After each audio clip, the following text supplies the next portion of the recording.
Tadi itu kalian tanya domestik nggak enak, ada orang luar.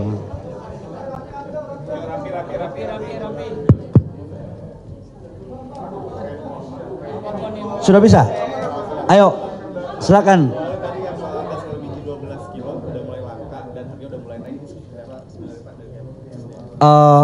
Teman-teman media, teman-teman tahu bahwa dalam konteks LPG itu ada dua jenis LPG.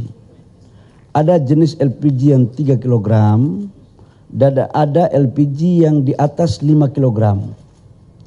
Itulah yang membedakan antara LPG yang disubsidi dan LPG yang tidak disubsidi. Untuk 3 kg itulah LPG yang disubsidi. Sementara yang di atas 3 kg itu adalah LPG yang tidak disubsidi. Nah, khusus untuk LPG yang disubsidi, stok kita di atas standar minimum nasional dan harganya tidak ada kenaikan. Flat, sama dengan harga bensin RON 90 dan harga solar CN 48. Nah, kenapa harganya naik? Saya katakan bahwa kita mengatur harga yang pemerintah bisa menjamin untuk harganya nggak naik itu adalah yang bersubsidi. Sementara yang tidak bersubsidi itu dipakai oleh industri, restoran, hotel. Jadi itu memang tidak kita atur harganya, dia menyesuaikan dengan harga pasar. Begitu bos. Tapi kalau dibilang harganya langka, saya pikir laporan dari kami standar minimum di atas 10 hari kok, di atas standar minimum nasional. Berarti sebenarnya stoknya aman ya? Aman. Pak Bahlil, berarti ada kemungkinan harganya turun kalau harga minyak dunia turun ya Pak? Pasti. Jadi akan ada formulasinya. Dulunya itu kan pakai harga Saudi Aramco. Jadi kalau harga dunia turun, dia pasti turun juga. Kalau harga dunia naik, naik. Tapi kalau untuk LPG 3 kg, sejak LPG diterapkan tahun 2006 atau 2007? Enggak, 2006 atau 2007 LPG itu sampai dengan sekarang belum pernah kita naikkan harga dari pemerintah. Yang ada itu adalah dimainkan harganya di distributor dan pangkalan. Itu kira-kira. Dulu kalian masih ingat kan tahun 2025 Februari yang kalian juga hajar saya kan waktu itu. Itu waktu itu saya mau tata untuk betul-betul yang subsidi itu adalah yang menerima yang berhak dengan harga yang betul-betul sudah ditetapkan. Harga yang kita tetapkan waktu itu berapa? 17.000 sampai 18.000. Itu harga subsidi harus sampai di rakyat. Tapi kan ada yang sampai 25.000 waktu itu dibuat. Tapi begitu kita tertibkan kan ya macam-macam lah. Tapi ya udahlah sudah berlalu. Sekarang yang penting Hormuz baik kok.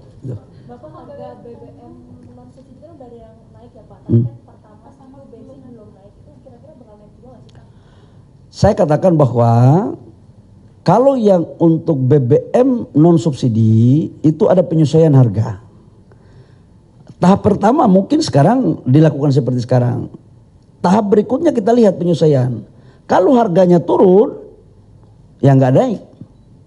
Tapi kalau harganya begini terus, ya mungkin pasti ada penyesuaian. Karena kan yang bisa kita jamin negara, pemerintah bisa menjamin itu kan adalah harga subsidi.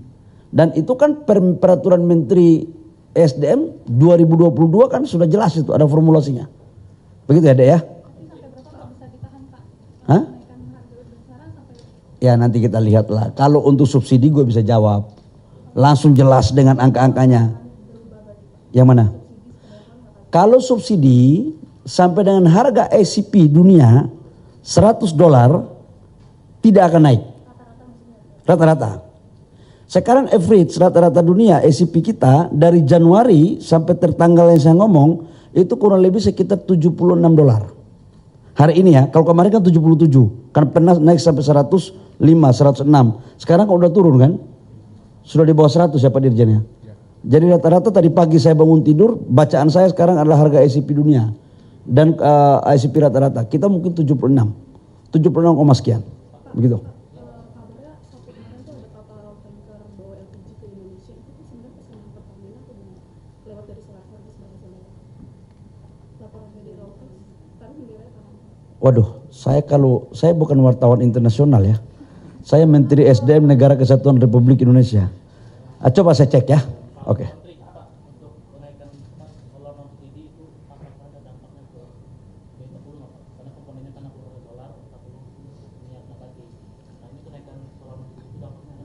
Solar subsidi, kalau non subsidi itu sekali lagi saya katakan harga pasar.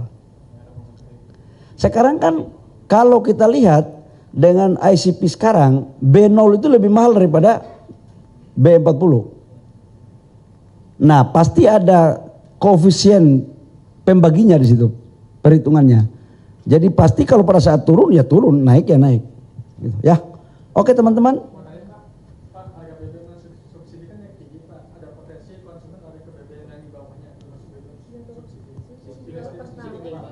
Ya saya cuma mau sampaikan aja lah, BBM subsidi itu kepada saudara-saudara kita yang berhak. Jangan model kayak saya, kayak Dirjen, Wamen, karena harga BBM RON 98 naik, tiba-tiba mereka masuk ke subsidi. Itu kita mengambil hak saudara-saudara kita yang berhak menerimanya. Apa nggak malu kita? Itu aja ya bos ya. Hah? Pengawasannya ketat. Gimana?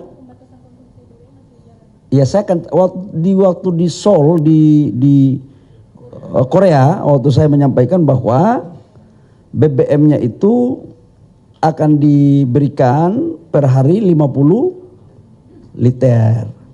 50 liter itu kan tangki sudah penuh itu, sudah bisa 400 kilo itu. 300 kilo lebih lah, hampir kurang lebih 400. Sebagai mantan sopir angkot, ya itu pengalaman saya. Terkecuali ada maksud lain kamu isi lebih dari itu. Tapi itu tidak berlaku untuk bis, trek-trek yang mengangkut beras, mengangkut sayur, logistik.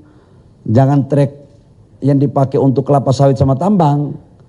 Itu abuleke namanya ya. Untuk motor juga nggak ada pengawasan, Pak? Hah? Kalau motor sampai dengan sekarang, Adinda mau isi berapa aja nggak apa-apa. Soalnya di sosmed itu rame orang bolak-balik pakai motor yang tingginya besar buat beli Pertalite. Ya itu kembali Dinda, kita harus punya hati Dinda ya. Dinda punya hati dong gitu.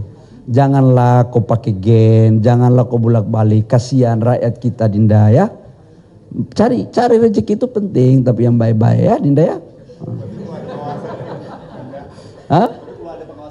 Pengawasan itu ada, tetapi yang terpenting itu adalah keinsafan dari diri kita ya.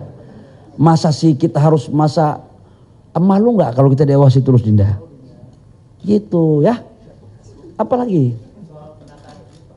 Apa? Judulnya apa ini sekarang?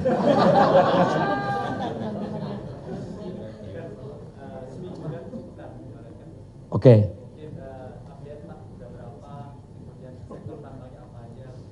Menyangkut dengan perintah Bapak Presiden dalam rangka nggak kebetul hari ini saya.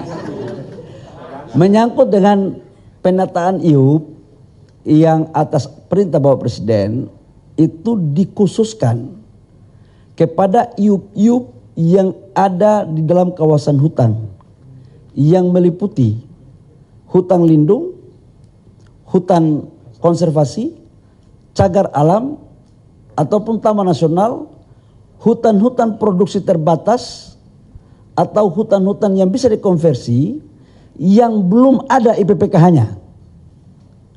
Itu yang akan dilakukan penataan.